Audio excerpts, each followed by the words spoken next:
Assalamualaikum warahmatullahi wabarakatuh. Saya Dinda Restiawati dari Prodi Manajemen. Di sini saya akan mempresentasikan materi mata kuliah Etika Bisnis untuk pemenuhan tugas UAS oleh dosen pengampu Pak Sugeng Prayatno MM. Materi yang akan saya presentasikan adalah budaya dan etika bisnis. Jadi, budaya organisasi adalah sebuah sistem makna bersama yang dianut oleh para anggota yang membedakan suatu organisasi dari organisasi lainnya. Jadi, budaya organisasi ini sendiri adalah kebudayaan atau budaya perusahaan yang dianut oleh para karyawan, para manajemen dari perusahaan yang membedakan dari suatu organisasi dari organisasi atau dari perusahaan A dan perusahaan B.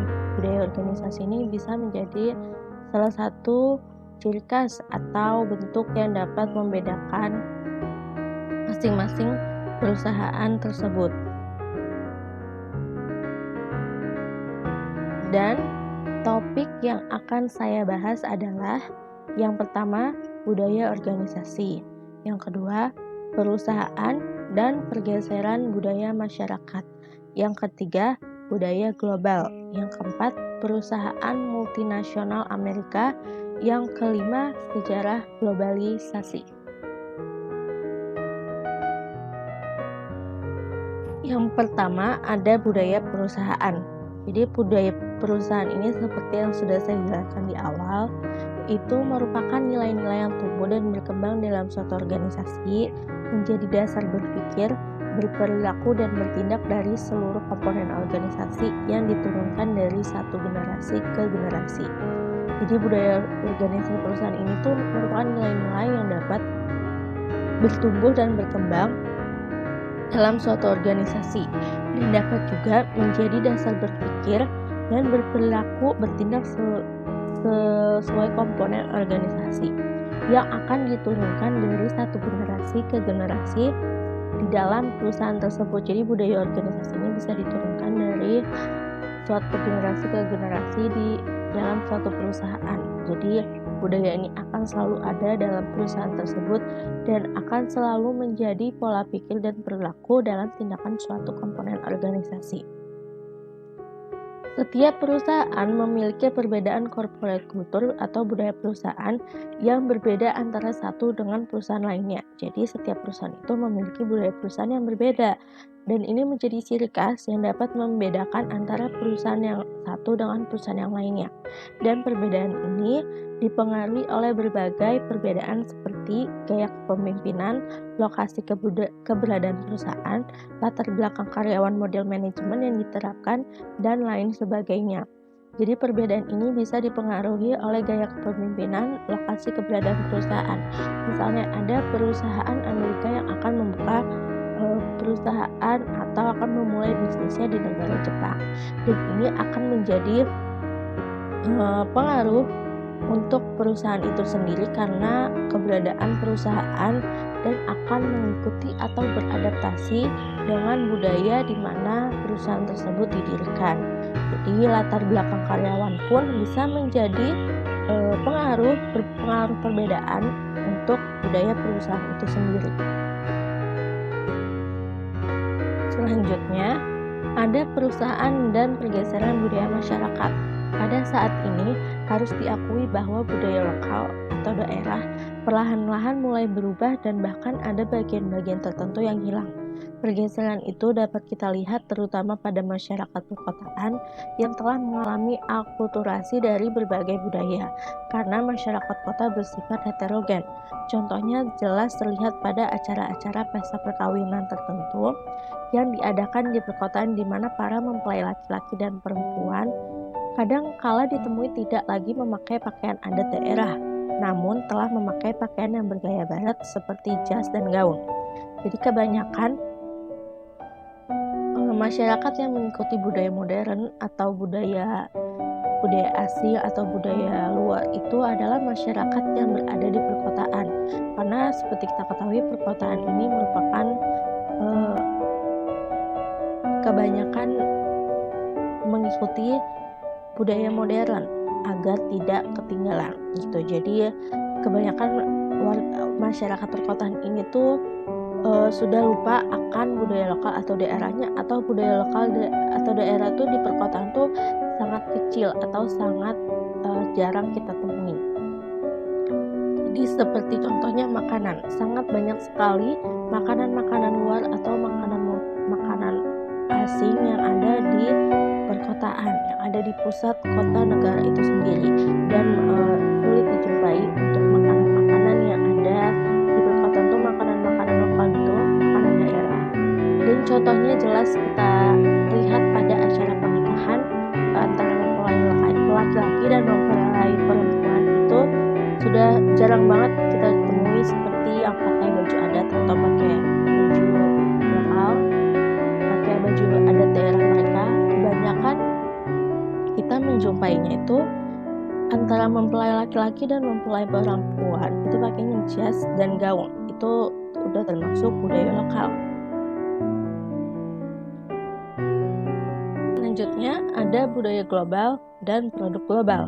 Jadi seorang pakar ilmu komunikasi massa, Marcel McLuhan, pernah menyatakan bahwa dunia ini semakin berkembang ke arah global village, ke arah sebuah kampung dunia. Karena dunia yang dulunya dirasa luas, ini semakin dirasa kecil atau kampung sebagai dampak kemajuan teknologi transportasi dan teknologi informasi. Jadi, maksud dari kampung dunia atau maksud dari dirasa sekecil kampung ini adalah karena dulunya itu kita kalau misalkan mau ketemu tinggal ketemu, tapi sekarang itu ada namanya video call. Jadi kita tuh dunia ini tuh berasa kecil karena apa-apa tuh menjadi mudah. Kayak contohnya ada kereta cepat, itu membuat kita semua dari daerah A ke daerah B itu yang tadinya dulunya 20 menit sekarang bisa kita tempuh dengan waktu hanya 3 menit. Itu kan jadi itu lebih efisien dan efektif, tapi itu ini seperti yang dikatakan Marcel McLuhan itu dunia berkembang menjadi kampung dunia atau global village, di mana itu tuh dampak dari contohnya tadi kemajuan teknologi transportasi dan teknologi informasi. Yang saat ini kita melihat bagaimana produk-produk yang berasal dari budaya global dengan mudah masuk dan terjual di berbagai negara. Jadi contoh produk makanan ini itu tuh produk global yang masuk di berbagai negara dan berhasil dijual atau berhasil membuka perusahaan ratusan bahkan ribuan perusahaan di berbagai negara di dunia. Contohnya makanan seperti KFC, pizza, McDonald's, sushi, dan yang lainnya. Jadi seperti KFC ini udah banyak banget di negara-negara yang berhasil menjual produknya atau berhasil membuka perusahaan di negara-negara tertentu. Sama juga seperti pizza, McDonald's, dan sushi. Yang bahkan sekarang tuh jarang banget kita temuin makanan-makanan atau kue-kue tradisional di pinggir-pinggir jalan. Bahkan kita yang sering temuin itu produk-produk makanan dari global. Seperti contohnya makanan Korean street food itu udah banyak banget dijumpai di mana-mana dan mudah juga untuk kita dapatkan. Tapi sekarang yang sulit untuk kita dapatkan adalah makanan lokal. Sangat sulit banget sulit banget kita jumpai, bahkan udah jarang banget yang dijual, dan bahkan ada yang hilang atau ada yang udah nggak jualan lagi makanan tradisional karena benar-benar udah keganti sama makanan-makanan dari luar atau makanan-makanan global. Dan yang paling banyak kita jumpai itu adalah KFC, McDonald's, pizza, dan sushi. Ini kita bisa jumpai di mana-mana, bahkan banyak juga dengan harga terjangkau yang benar-benar sangat mengganti posisi dari kue-kue tradisional atau makanan-makanan lokal. Dan ini bisa kita lihat semua ini telah membanjiri dan menyaingi produk-produk domestik. Penggunaan produk global ini menyebabkan masyarakat terbiasa menikmati selera global.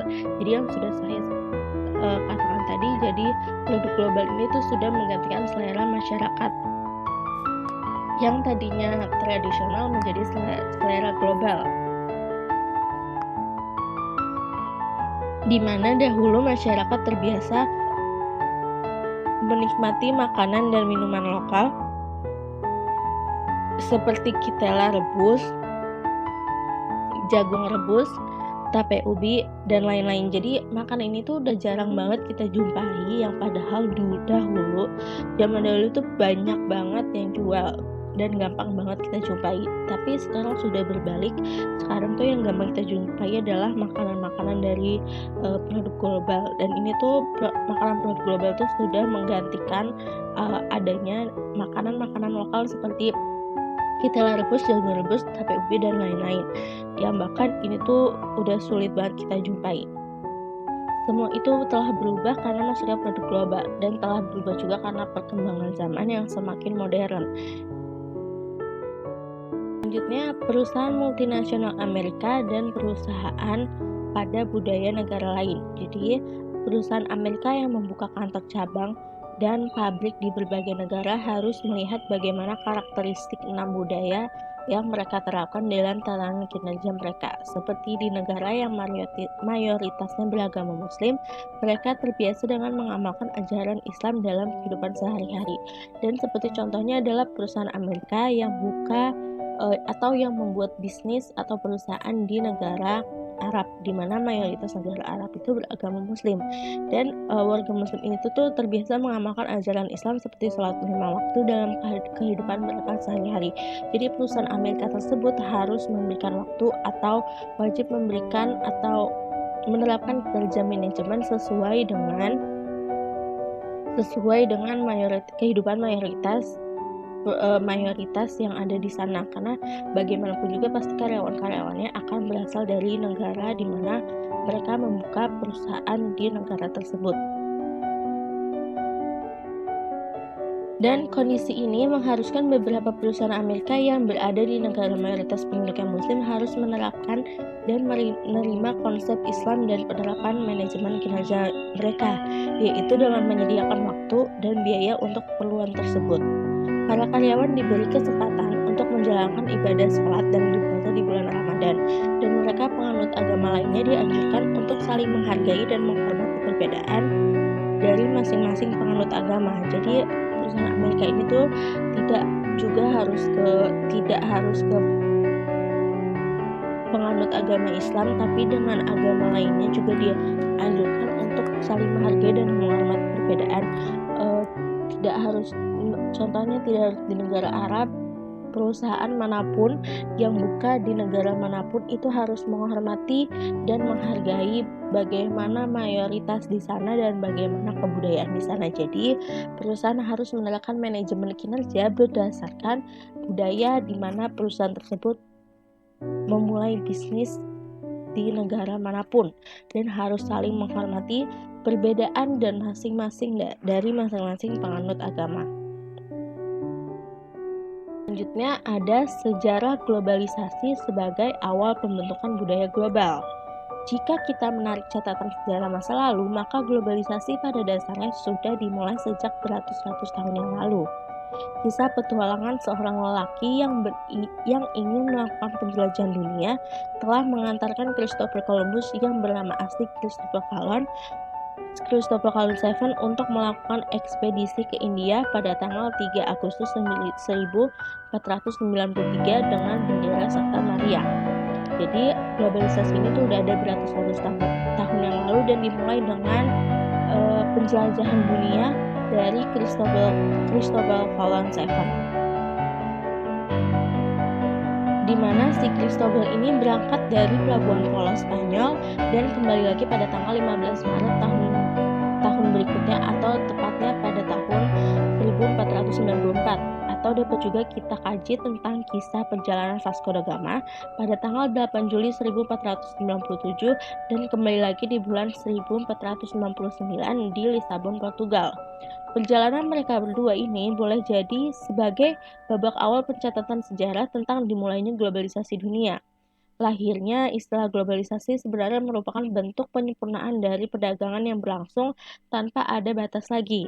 Jadi atau lebih dalam adalah bentuk pencarian dari rasa ego manusia untuk menikmati kehidupan duniawi ini dengan lebih lebar atau lebih luas. Telah mencatat bahwa perjalanan Vasco da Gama membuktikan bagaimana perjalanan saat mulai meninggalkan Tanjung Harapan.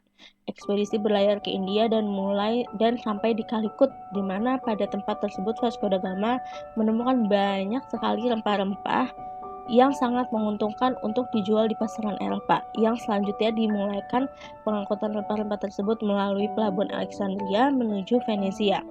Maka tidak heran jika kaum anti globalisasi mengatakan bahwa globalisasi merupakan kata lain dari penjajahan negara maju dan negara berkembang. Baik, sekian presentasi saya. Terima kasih. Mohon maaf jika ada salah kata. Wassalamualaikum warahmatullahi wabarakatuh.